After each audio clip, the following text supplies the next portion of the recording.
A little girl whispered, "I can heal your eyes." And those 7 words shattered everything the blind millionaire believed about love, loyalty, and light.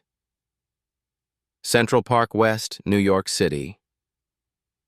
The air held a late October stillness, the kind that whispered of coming winter but still lingered with the warmth of fallen leaves. Ethan Grant sat alone on the carved stone bench just inside the park gates. The noise of the city softened behind him, swallowed by the trees. Wind rustled through the golden canopy above. He wore his tailored navy coat, his fingers gently resting on the cane across his lap. But his eyes, those once magnetic eyes, were empty now. Blinded 2 years ago in what had been called an unfortunate car accident, an accident he had no memory of. To the world, Ethan was still the silent titan of Grant Technologies, the man who once built machines that saw farther than any human eye. But here, on this bench, in the quiet, he was only a man waiting for something he couldn't name. A presence sat beside him, light, small. He heard no approach, no footsteps. Then, a girl's voice, soft as breath. "I can heal your eyes." Ethan didn't move. For a moment he thought he'd imagined it. But the voice came again, curious, not frightened. "I said, I can heal your eyes." He turned his head slightly. "That's quite a claim." "I don't mean surgery," the girl said. "I mean seeing, the way people forget how." He let out a half chuckle. "And how old are you, doctor?" 11, she said proudly. "But age doesn't measure knowing." Her voice was clear. No fear, no mocking.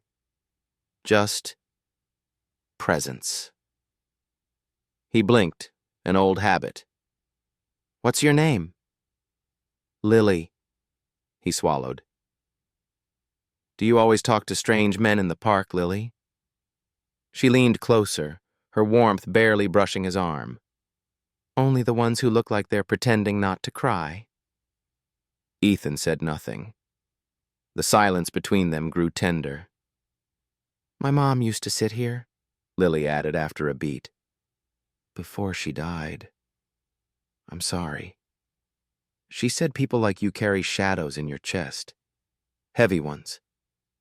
His throat tightened. "You saw me before?" "I've seen you lots of times, but today, I think you're ready to hear something." Ethan felt the world tilt.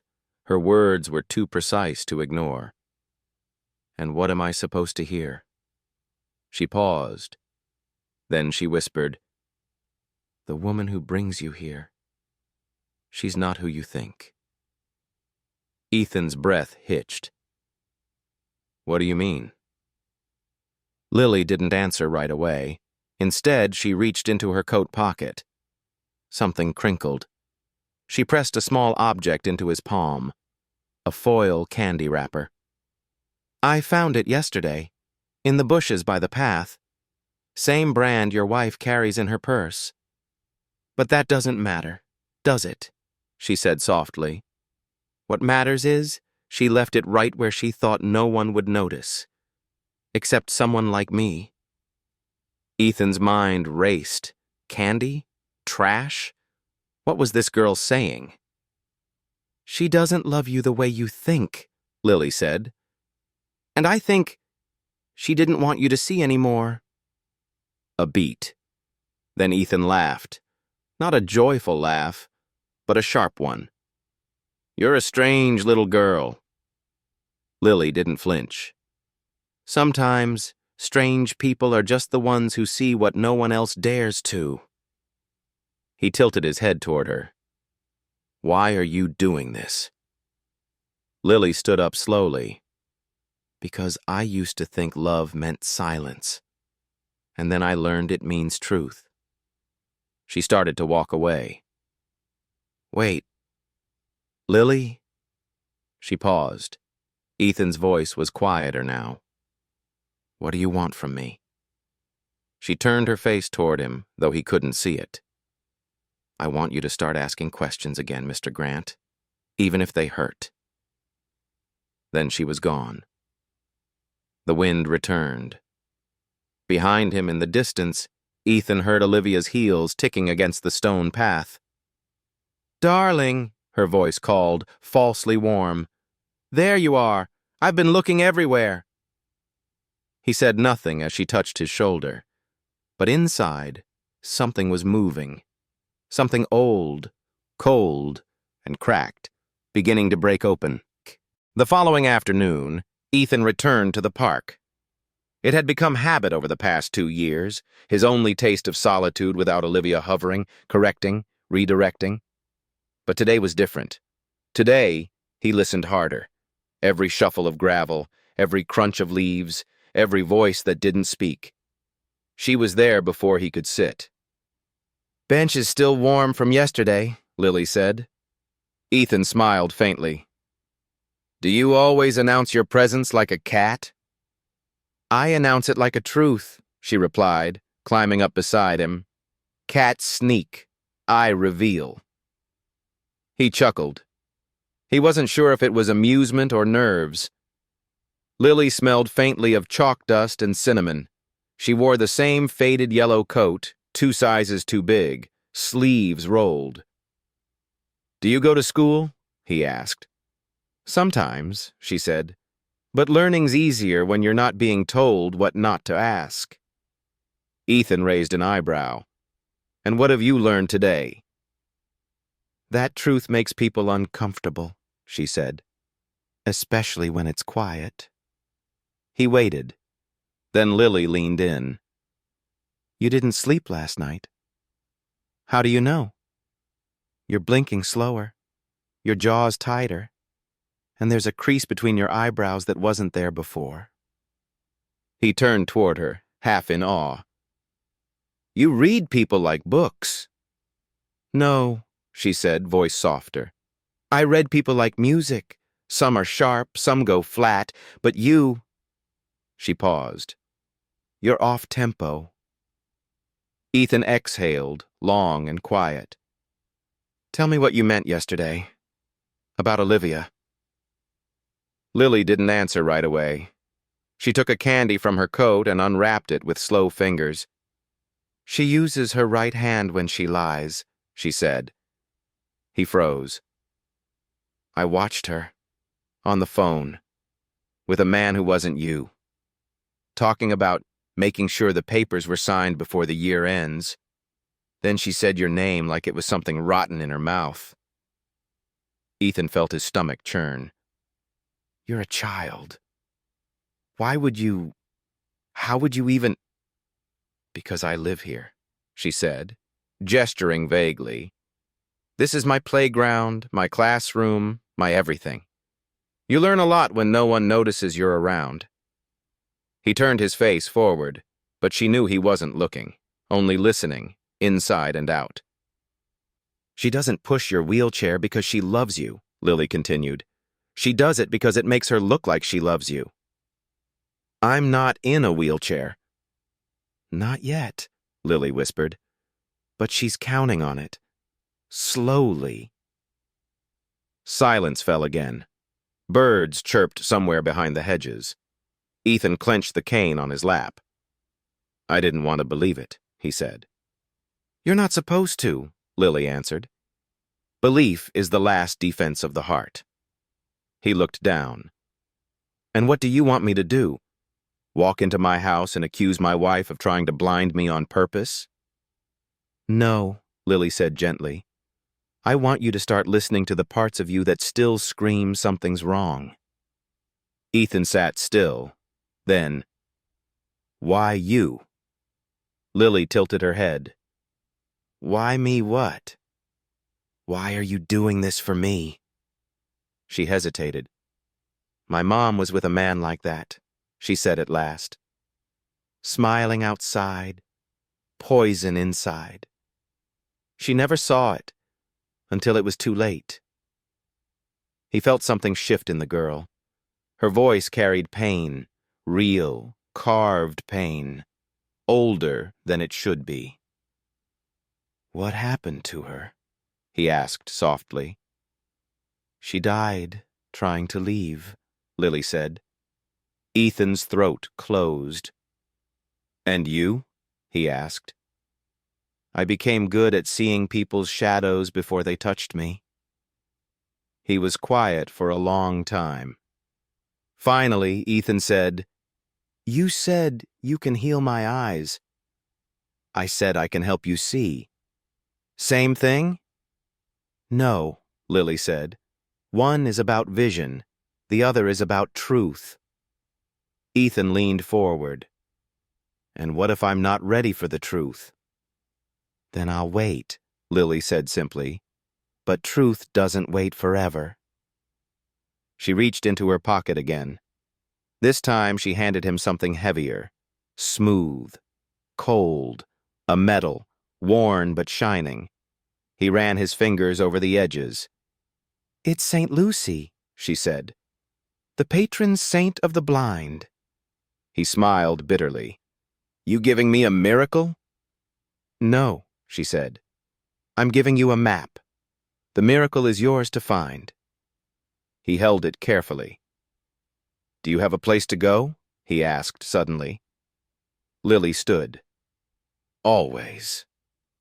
But he knew that wasn't true. Before she walked away, she said one last thing, quiet, serious. "Tonight, don't drink the tea." Then she was gone. And for the first time in months, Ethan didn't sip what Olivia brought him. Ethan had not touched the tea. The cup sat on the marble tray in his study, untouched, cooling beside a fire that had burned too long. Olivia entered at her usual time, her heels clicking across the hardwood, her perfume announcing her presence a step too soon. "You didn't drink," she said softly, as if disappointed by a child. "You always drink." Ethan lifted his chin. "Didn't feel like it." She approached from behind, laying a hand on his shoulder. The gesture had all the grace of concern, and none of its weight. "I made it just like you like it. Chamomile with a hint of bergamot." His fingers traced the cane across his lap. "I remember a time when I could taste things without having to trust someone first." Olivia's hand tensed, just for a second. Then she laughed. "That's a strange thing to say." "Is it?" Ethan turned toward her voice, expression unreadable. He couldn't see her smirk curling. He listened to her footsteps exit the room. As soon as he was alone, he picked up the teacup and carefully tilted it into the nearby houseplant. The soil hissed. He didn't need proof. His body already knew. That night, his sleep came slow and dreamless. But the next morning, something unexpected broke the silence. A fall, a scream. Then, glass. It came from the garden. Ethan moved with an urgency his body hadn't known in months. He rose blindly, following the scream. It was Rosa, the housekeeper. "Sir! Sir!" she cried, breathless. "It's Ms. Olivia. She fell. She's on the stone path." Ethan's heart twisted. He moved to the back patio, guided by Rosa's arm, the chill of dawn stinging his skin. On the cold flagstone below the garden steps, he heard her crying softly. "She was bringing flowers," Rosa explained. "To your bench." "My bench?" "She said you hadn't gone outside in days, that you were losing your joy. She wanted to surprise you." Olivia whimpered. "I just wanted to do something beautiful." Ethan stood above her, cane gripped in both hands. The sun filtered through thin clouds above. "I tripped," Olivia said through tears. "I must have lost my balance. I don't even remember falling." But Ethan's memory, though dim, flashed with clarity. She never walked in the garden alone. She hated the smell of earth. The bench Rosa mentioned had been Ethan's private corner, one Olivia had mocked. "Please," she whispered, "help me." He leaned down, grasping her wrist. Her skin was cold, trembling. And he knew. Something had changed. Either she was playing a game, or she had slipped. And the performance was cracking. For now, he said nothing. Instead, he lifted her gently. Rosa brought towels. Olivia asked for tea. Ethan declined. Again. That night, the fire in the study was still burning, and Ethan, alone with the quiet, opened his laptop for the first time in weeks. He began typing, slowly, haltingly. He searched his own name, his own company, his own accident. And the results chilled him. Grant Technologies CEO loses sight in car crash. Wife escapes with minor injuries. There were no police reports attached, no reconstruction diagrams, only photos of Olivia leaving the hospital, smiling. A knock pulled him back. Lily. She was standing outside his glass doors, holding something under her coat. He opened the door slowly. "How did you find me?" "I live 2 streets down," she said, "and I followed the smell of firewood." "You shouldn't be here." She handed him a folder. Inside were 5 photos, grainy, blown up, printed in black and white. In each one, Olivia. With a man Ethan didn't recognize, on different days. Same cafe, same time, same ring on the man's hand. A silver band, identical to the one Ethan had custom-made for his wedding, and lost 6 months ago. "You were right not to drink the tea," Lily whispered. He turned away, pain swelling in his chest. "I don't know what to do," he murmured. "Yes, you do," Lily said. "You've just forgotten who you were before she turned down the lights." He held the photos tighter, and for the first time, the flame in the fireplace didn't feel like comfort. It felt like a call. Ethan stood in the center of the sunroom as rain whispered against the glass like distant applause. Olivia was at the mirror, brushing her hair. Her reflection watched itself with studied grace, shoulders tall, jaw poised. She wore a silk robe, white with pale blue embroidery. Her world still intact, his cracking beneath her feet. "Olivia," he said evenly. She turned. "Yes?" "I found the files," he said.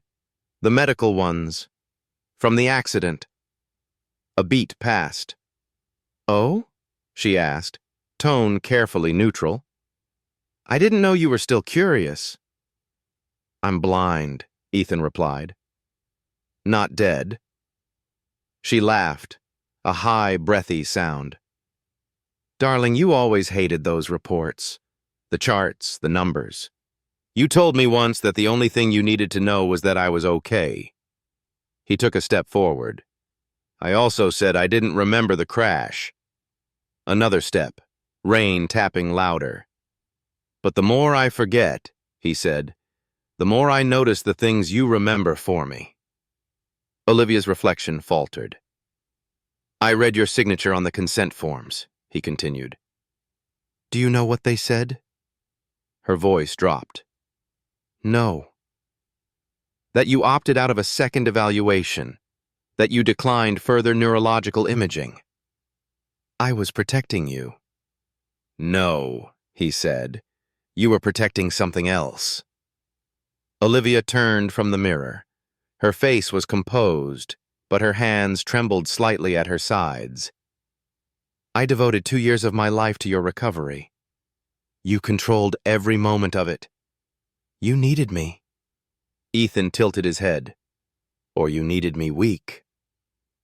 The silence between them was no longer quiet. It was weaponized. Olivia stepped closer. Do you want to know what it's like? She asked, voice trembling. To have every room you enter reduced to pity? To be nothing more than the beautiful wife of the blind billionaire? Is that how you see yourself? No, she snapped. That's how everyone else sees me. But you? You were the only one who didn't look at me like I was a trophy, because you couldn't look at all. He flinched. She pressed forward. You became a man of power, Ethan. A builder. A visionary. And I became scenery, background, wallpaper for your empire.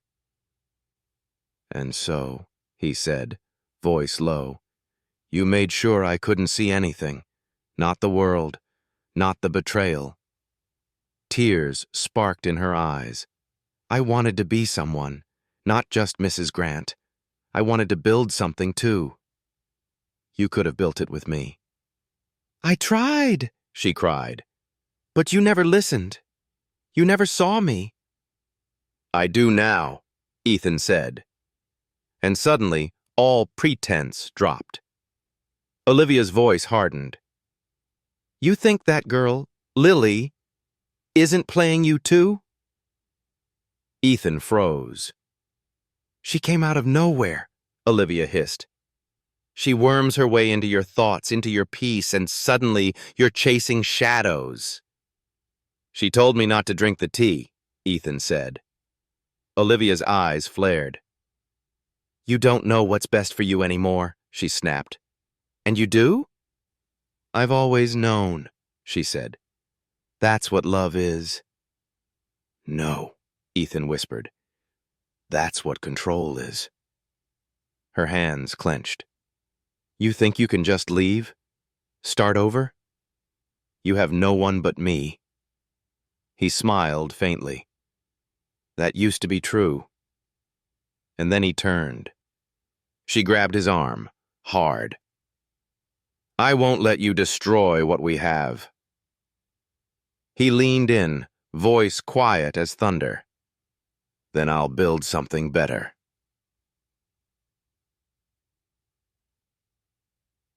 That night, Ethan stayed at a hotel 3 miles away, under a false name. He called his lawyer from a prepaid phone, requested a sealed meeting.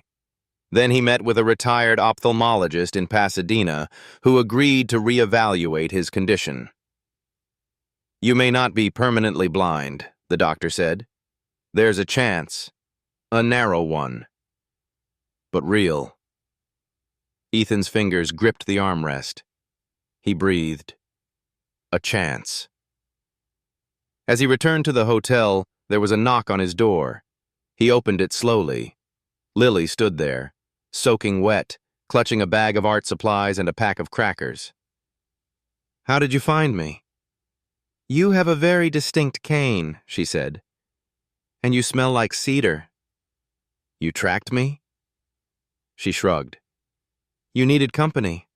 I brought cheese crackers. He let her in. As she curled up on the window seat, she whispered, You saw her, didn't you? Finally. Yes, he replied. And I don't think I ever really had. Lily opened her sketch pad and began to draw something in charcoal. What are you making? Her face, Lily said, but without the mask. Ethan turned his head, even if he couldn't see. And in that moment, for the first time since the crash, he felt something powerful and unfamiliar. The beginning of clarity. The room was quiet except for the soft scratching of charcoal against paper. Lily sat cross-legged at the edge of the hotel room window, sketching in silence while Ethan leaned back in the armchair across from her, blindfolded as per the doctor's instructions. 5 minutes on, 5 minutes off, Dr. Nandini had said. Stimulate the optic nerve slowly. It may help your brain begin to reconnect with light. Light. He hadn't seen it in 281 days, not once. But now, behind the closed lids and black velvet of the blindfold, he felt something different. a faint flicker, like a warm hand brushing across his vision. "Is the lamp on?" Ethan asked softly. Lily glanced up. "Yeah, but it's not pointed at you." "I can feel it, the shape of it." Lily paused. "That's not nothing." "No," he said. "It's not." She stood and turned off the light and then slowly moved in front of him. "Can you feel me now?" He hesitated. I think so. Something changed. Like a shadow, maybe." She smiled. "You're starting to see with your skin." Ethan laughed gently. "Or maybe with something deeper." She placed a sketch into his hand. It was rough but unmistakable. A portrait. His face. But with something strange. A fire, drawn not behind him, but inside him. Inside the chest. A pulsing coal of light. "You drew this?" She nodded. "I thought you should know how I see you, even if you can't see it yet." Ethan's throat tightened. "Why fire?" "Because," she said, "even when they tried to snuff you out, it's still there." He held the paper like it was glass, like it might shatter if he breathed wrong. Then quietly he asked, "Do you think it's ever too late to come back to yourself?" Lily shook her head. "I think sometimes the self you were meant to be is waiting on the other side of the fire." Later that evening, Ethan made his way into the bathroom alone. He shut the door, sat before the mirror he could not see, and took off the blindfold. He waited.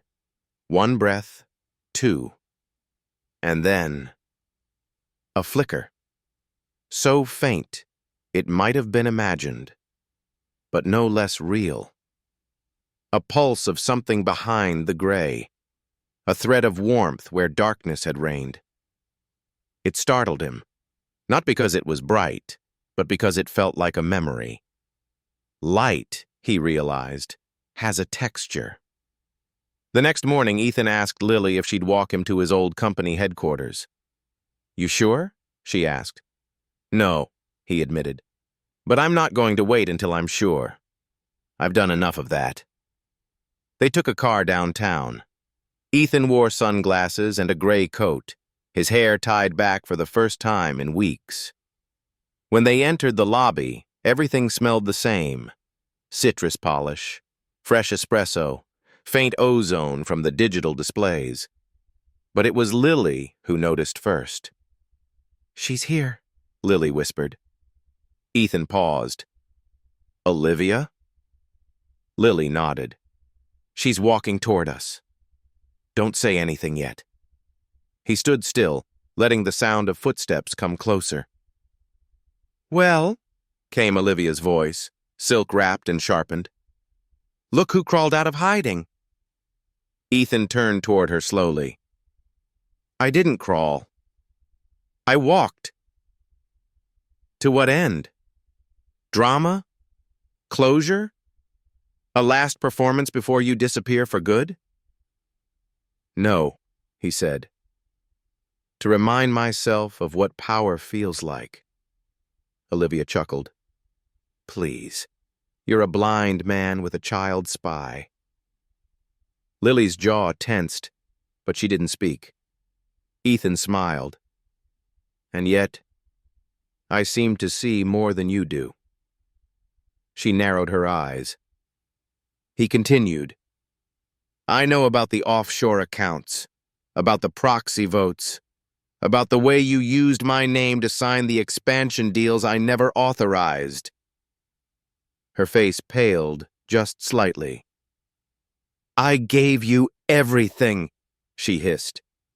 "And you still chose her?" Ethan's voice dropped, not in anger, but truth. "I didn't choose Lily over you.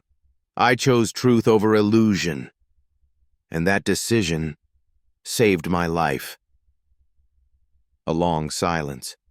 Then Olivia stepped forward, face inches from his. "You'll regret this." "No," he said, "but you will. Because power built on lies doesn't burn. It crumbles." That night, back at the hotel, Ethan sat by the window with Lily. "I'm scared," he admitted. She didn't try to fix it, didn't tell him not to be. Instead, she asked, "Do you want to hear something weird?" "Always. I think you're already seeing again." He smiled faintly. "Pretty sure the optometrist would disagree." "No," she said. "Not with your eyes, with your choices." He turned toward her voice. "You're starting to recognize the difference between what's real and what's just reflection. That's sight, too." They sat in silence as the city lights danced in patterns Ethan couldn't yet see, but could somehow feel. And for the first time in nearly a year, Ethan Grant no longer felt lost in the dark. He was learning, slowly but surely, that sometimes we carry the light inside us long before the world lets us see it. The boardroom on the 32nd floor of Grant Technologies still smelled like cedarwood polish and competition. 12 high-backed chairs circled a glass table large enough to reflect the sky. A view of Los Angeles stretched endlessly beyond the floor-to-ceiling windows, cloudless, brutal, bright. Ethan stood at the far end of the room. For the first time in nearly a year, he wasn't led inside. He walked, unassisted. Lily trailed behind him, holding a worn canvas folder against her chest like a shield. Her sneakers squeaked faintly against the polished floor, out of place among brogues and leather heels. But she didn't flinch. They were exactly where they needed to be. "Mr. Grant?" The chairman blinked in visible surprise. "We weren't expecting—" "That," Ethan interrupted gently, "is precisely the problem." A hush fell. Olivia sat near the middle, wearing a navy sheath dress and pearl earrings that sparkled like tactical weapons. She didn't rise, but her knuckles whitened around her pen. The CFO, Henry Dalton, cleared his throat. "Ethan, we were told you'd—" "Vanished? Lost touch? Gone blind and irrelevant?" Ethan said calmly. "Let me fix the narrative for you." He turned slightly, gesturing toward Lily. "This," he said, "is Lily Vasquez. She is not my assistant. She's not a prop. She is the reason I'm standing here instead of lying in a penthouse thinking blindness is the end of purpose." Some board members shifted uncomfortably. Olivia remained stone-faced. "Over the past 6 months," Ethan continued, "my name has been used to push through acquisitions I never reviewed. Votes were cast in my absence, many of them forged." Olivia finally spoke, smooth and cold. "We did what was necessary to keep the company afloat. You disappeared." "I was recovering from a traumatic brain injury," Ethan said, "but you turned that into an opportunity to seize control." He opened a folder. Not his, Lily's. Pages of printouts, annotated in careful handwriting, bank transfers, meeting transcripts, emails forwarded under blind carbon copy. "Exhibit A through J," Lily said quietly. "Verified and time-stamped, cross-checked with external servers." "Who gave you access?" barked the legal advisor. "I did," Ethan said. "As owner and founder, I restored my credentials last week." "You can't just—" "I can," Ethan said, his voice now cold iron. "And I have." He paused. "I built this company out of my garage at age 22. I filed the original patent for our quantum routing engine by candlelight because I couldn't afford to fix the wiring in my apartment." A murmur of recognition. Some of them had forgotten. "I made mistakes," he continued. Like trusting people who loved my shadow more than my soul. He looked directly at Olivia, though he still couldn't quite see. But I'm here now, and I'm reclaiming my name. Olivia stood. You're bluffing. Am I? Ethan smiled slightly. You'll find the DOJ isn't a fan of forged signatures on publicly traded mergers. Olivia froze. They have the files already, Ethan said. I delivered them in person. The room spun with tension. Then softly, Lily spoke. You thought he was blind, so he'd never see what you did? Her voice was steady, unchildlike, fierce. But blindness, she added, doesn't mean silence. And it doesn't mean surrender. Olivia looked at her like she was a ghost. You're just a little girl. Lily tilted her head. No, ma'am. I'm the little girl who stopped you.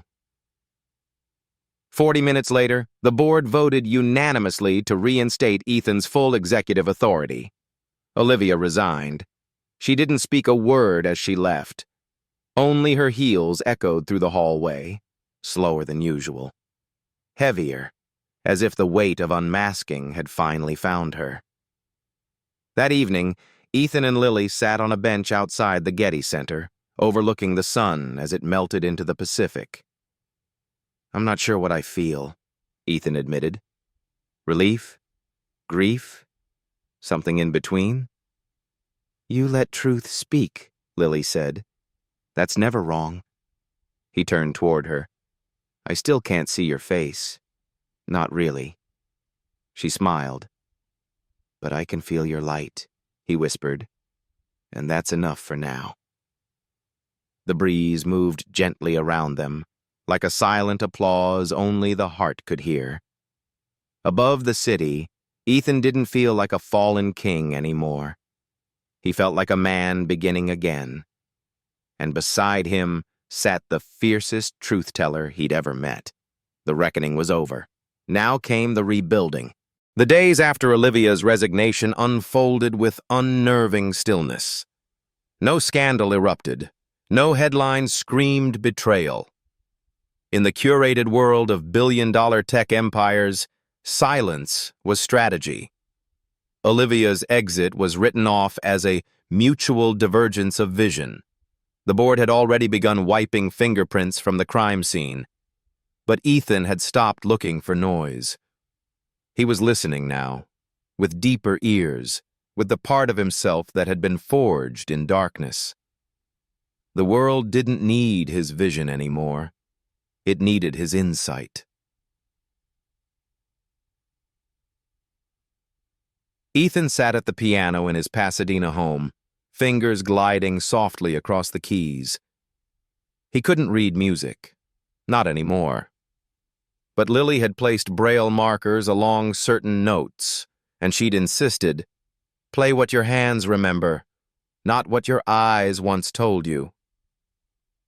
The melody came hesitantly at first, a C major chord, then a broken arpeggio, then a haunting tune he didn't even realize he knew. Lily appeared in the doorway, barefoot, holding 2 mugs of hot cocoa. You're playing it again, she said quietly. What is it? It's the lullaby your mother used to hum in that video, the one on your old camcorder. You cried when I played it last month. Ethan froze. I didn't know. You didn't have to, Lily whispered. Your hands remembered for you. They sat together, listening as the melody filled the space between grief and peace. I keep thinking, Ethan said softly, that maybe losing my sight was the only way I could finally see what mattered. Lily nodded. Sometimes the light is too loud. It drowns out the truth. Later that week, Ethan returned to the hospital. Dr. Nandini had scheduled a final round of tests. You've made extraordinary progress, she said, adjusting the light box in the exam room. Retinal activity has resumed. Your brain is beginning to interpret contrast again. I see shadows now, Ethan said. Contours, faint shapes. That's something, she replied. But sight, it's never just physical. The question is, what are you ready to see? He smiled faintly. Everything I used to run from. That evening, Lily took Ethan to a place he hadn't visited in over a decade. A small diner tucked beneath a rusted freeway overpass, where he'd once eaten pancakes for dinner after coding through the night. The waitress was the same. Her name was Rhonda, and she recognized him instantly. "Ethan Grant?" she gasped. "Well, You used to scribble algorithms on my napkins." "I probably still owe you a tip," Ethan said, laughing. Rhonda beamed. "You always left the biggest ones, even when you looked broke." She poured him coffee, then turned to Lily. "And who's this beautiful young lady?" Lily smiled shyly. "I'm his friend. Maybe his little sister. Kinda." "Well, you keep him in line, honey. This one used to drink 10 refills of coffee and forget to eat." Ethan's smile faded just slightly. He remembered. Back then, his hunger for success had drowned out every other voice, including his own. He looked at Lily. "Thank you," he whispered. "For what?" "For reminding me who I was before the spotlight blinded me." She reached for his hand. "You weren't lost. You were just looking with the wrong eyes." As they left the diner, the California sky burned orange with sunset. Ethan stopped at the curb, turned his face upward. And then he gasped. "What is it?" Lily asked. He pointed slowly. "There," he whispered. "I see. Light. Not a blur. Not a shadow. Actual light." Tears filled Lily's eyes. "It's happening," she said. "Your brain's reconnecting." He was still mostly blind, but in that one moment, that pinpoint of golden fire above the horizon, he saw something real. And with it, something else bloomed inside him. Hope. That night, Ethan stood in his study, running his fingers across a framed photograph of his late mother. "I wish you could meet her," he whispered to the glass. "You'd love her. She's the kind of girl who paints on broken windows and turns them into stained glass." Lily stood at the doorway. "I think she sees me," she said. Ethan turned. "She sees us both." He paused. "Lily, I've been thinking." "About?" "Legacy." She tilted her head.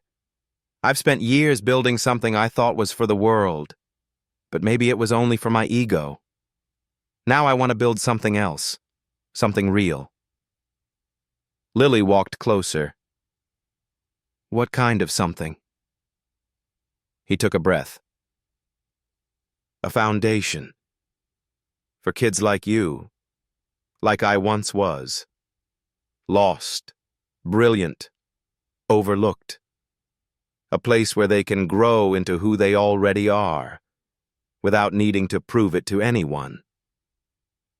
Lily's eyes shimmered. "You mean it?" "I do."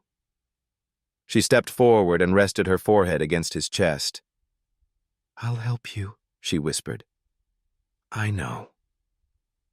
Outside, the wind rustled the trees, and inside, for the first time since darkness claimed his sight, Ethan saw his future not as a shadow of what once was, but as a beacon for what could still be. The auditorium at Rosemont Elementary wasn't much. Faded red curtains, a squeaky wooden stage, and rows of metal chairs that pinched your thighs if you sat too long. But to Lily Vasquez, it was the Coliseum, Carnegie Hall, and the White House all rolled into one. Today was the city's annual Youth Impact Awards. She hadn't told Ethan she'd been nominated. She didn't think it mattered. After all, she was just a girl who once swept hospital hallways and read legal codes at night like fairy tales. But someone had noticed. And that someone had sent her name up the ladder. Now she stood backstage, fidgeting with the hem of her navy blue dress. It was the only formal one she owned, gifted by Ethan, tailored quietly by his assistant, and pressed that morning by Ethan himself with an iron he never figured out how to use properly. Her hands trembled. "What if I trip?" she whispered. Ethan leaned down beside her. He still moved slower than before, still tapped his cane softly. Not for navigation now, but for rhythm. "Then I'll trip with you," he said. "We'll go down like heroes." She laughed nervously. "You don't have to be here." "Yes," he said simply. "I do." The ceremony opened with speeches from city officials, claps echoing off the walls, a middle school choir that sang slightly off-key, but with hearts too pure to critique. Lily watched from the side curtain, her heart pounding like a kettle drum. When her name was finally announced, Lily Vasquez, age 11, for courage in community reform, she didn't hear applause. She heard silence, like the breath the world takes right before a miracle. She stepped out into the light. The crowd was bigger than she expected. Journalists, principals, business leaders, her old social worker, and, seated in the second row, cane resting against his leg, a man with a hidden fire behind clouded eyes. Ethan stood. The whole room followed. The award itself was simple. A blue ribbon threaded through a bronze medal etched with her name. But to Lily, it felt heavier than gold. Not because of its weight, but because of what it meant, that someone had seen her. That truth, even from a child, could bend the course of a billion-dollar empire. She looked out at the crowd, the medal warm against her chest, and took a shaky breath. Then she spoke.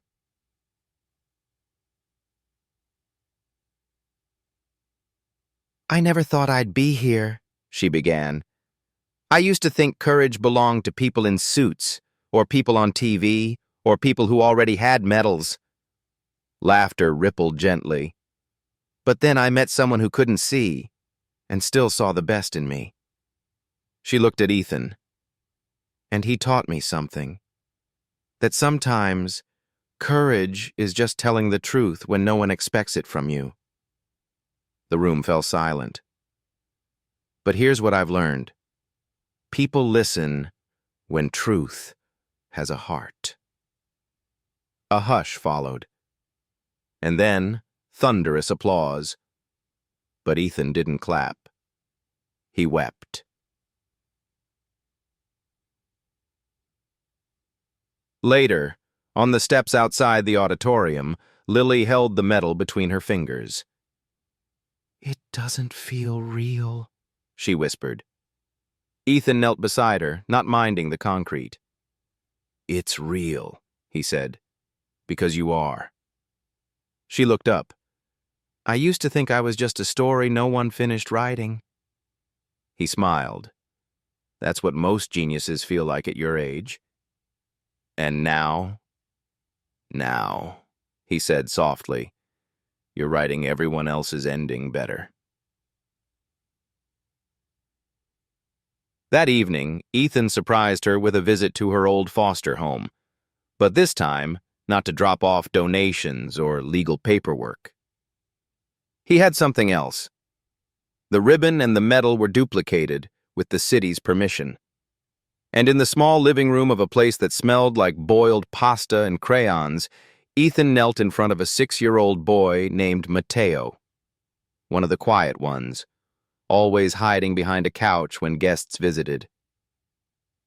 "Mateo," Ethan said, "this is for you." The boy looked confused. "I didn't do anything," he whispered. "That's the lie the world tells kids like us," Ethan replied. "That we have to earn love.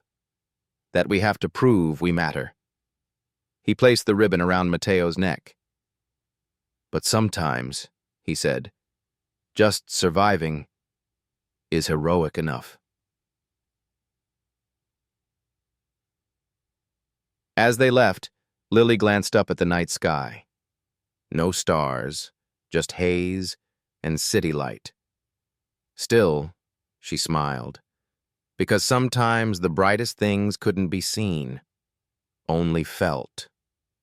And that night, the ribbon on her chest didn't shine as brightly as the light in her eyes, the kind of light that only lives in people who've walked through darkness and chose to carry others with them. The Los Angeles Superior Court on Hill Street had seen its share of high-profile trials, celebrity scandals, corporate meltdowns, criminal sagas that gripped the country. But on this gray morning, it was an 11-year-old girl and a blind tech mogul who took the nation's breath away. The courtroom was packed. Journalists lined the back row, cameras were banned, but voices buzzed like bees behind sealed lips. The case? Olivia Reyes versus Grant Technologies. A battle that should have ended with her silent resignation until Olivia filed a wrongful termination lawsuit demanding $48 million in damages. She claimed Ethan Grant had lost his faculties, that his adopted street girl had manipulated him, that the company's new direction was built on emotional instability, not leadership. What she didn't know, what none of them knew, was that Ethan and Lily had prepared for this moment not with anger, but with truth. And they weren't alone. As the bailiff called the court to order, Ethan sat straight in his chair, cane resting beside him. He wore a tailored navy blue suit, eyes still clouded but gaze unwavering. Lily sat just behind him, her small hands clutched tight around a leather notebook. Her journal of every lie, every coded file, every whisper she'd heard while sweeping floors and delivering coffee. Then the judge entered. The Honorable Margaret Liu, known for her stern efficiency and intolerance for theatrics. "Let's proceed," she said. "Plaintiff, opening remarks?" Olivia's lawyer rose. Richard Collins, a sharp-toothed, silver-haired litigation star. He painted Ethan as emotionally compromised, citing visual impairment, loss of executive function, and a vulnerable over-attachment to a minor with no verifiable background. Lily flinched. "Objection," Ethan's counsel snapped. "That child has a name, Lily Vasquez, and she's here today as a key witness." Judge Liu nodded.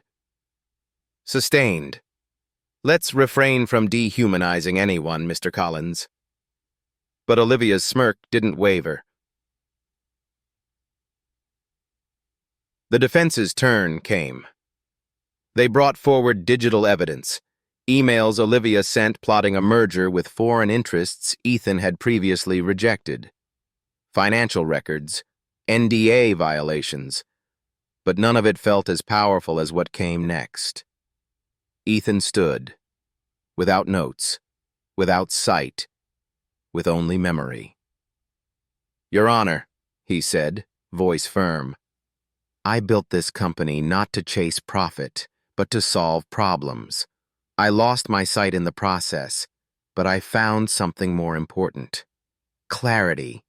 And in that clarity, I saw what I had become, and who I'd let into my inner circle." He turned slightly, blind eyes fixed in Olivia's direction. Ms. Reyes was brilliant, but brilliance without integrity is just a weapon.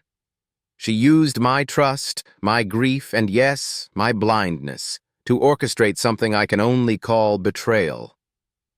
The room held its breath. Then Ethan gestured. "And if the court permits, I'd like to invite someone whose vision surpasses all of ours.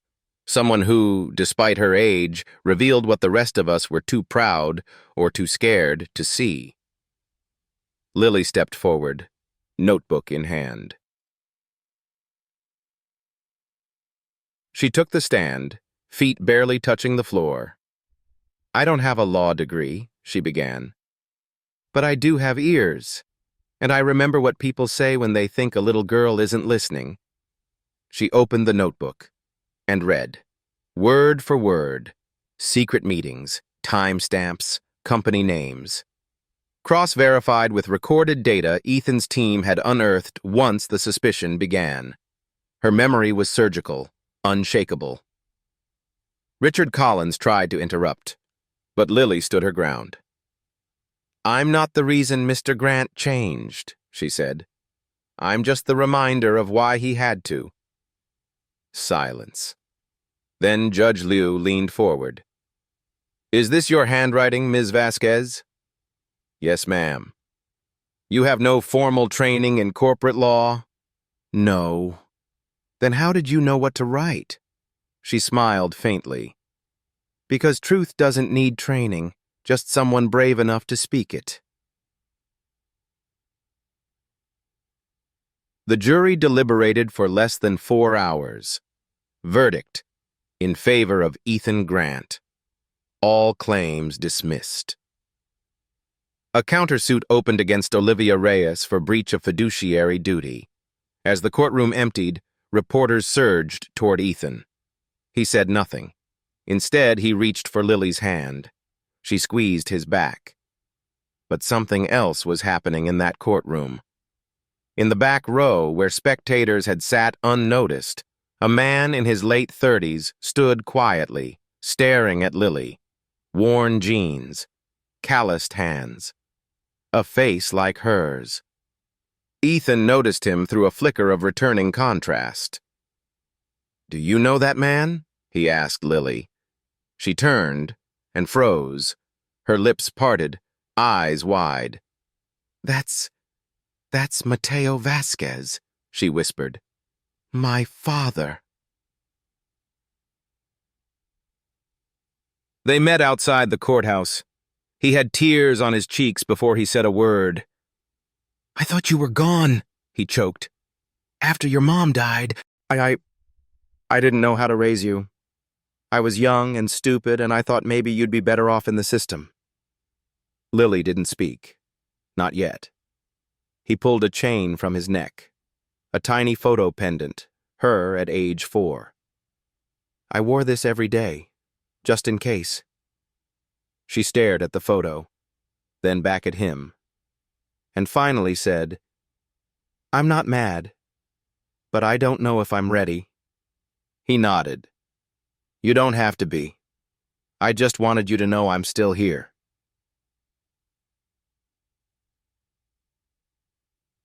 That night, back at Ethan's home, Lily sat on the porch, medal in one hand, photo locket in the other. "I don't know what to feel," she said. "You don't have to decide tonight," Ethan replied. "You're allowed to live in the space between grief and forgiveness." She looked up. "Is that what being grown-up feels like?" He chuckled. "That's what being human feels like." She leaned into him. "You're still my family." "And you always will be," he said. Inside, the world debated headlines and court outcomes.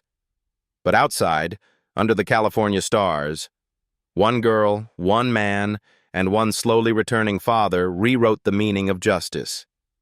Not as punishment, but as restoration. The first time Ethan Grant walked unaided in 2 years, it wasn't down a red carpet or the marble floors of Grant Technologies. It was across a sun-warmed basketball court behind a local foster home in Pasadena, California. He didn't wear a suit, just jeans, a soft gray sweater, and sneakers Lily insisted he buy. Because today was about presence, not prestige. Today was about the future. And it was already waiting for him, in the form of 20 children under 12, a chalk-covered court, and one girl spinning like a firework in the center. Lily.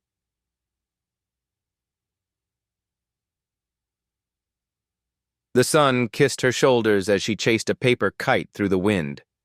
Not a store-bought kite, but one she'd built from scraps, markers, and a handwritten quote scribbled across the tail.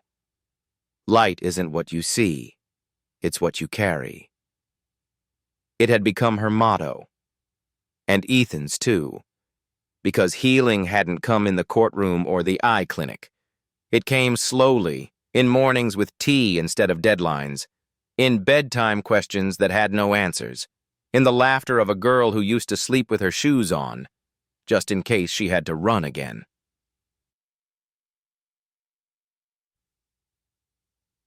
The nonprofit they founded together, the Vasquez Grant Initiative, now funded after-school education, legal mentorship for foster kids, and free eye exams across California. It wasn't a global empire, but it mattered. They had reclaimed Ethan's family mansion and turned it into a learning center, where portraits of past CEOs were replaced with drawings from kids who used to believe they'd never matter. And every Thursday, Ethan taught a class called Failures I've Survived. Lily called it the greatest hits of bad decisions. The kids loved it. Because here, truth wasn't something to fear. It was a place to begin again. One evening, while painting a new mural in the entry hall, Lily asked softly, "Do you ever miss who you used to be?" Ethan didn't answer right away. He looked at her, taller now, more confident, her hair tied back in a messy bun streaked with blue chalk dust. "No," he said, "but sometimes I miss not knowing how broken I was."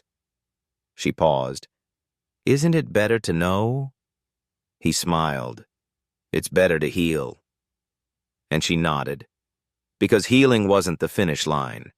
It was the decision to keep walking, even when you weren't sure who you'd become.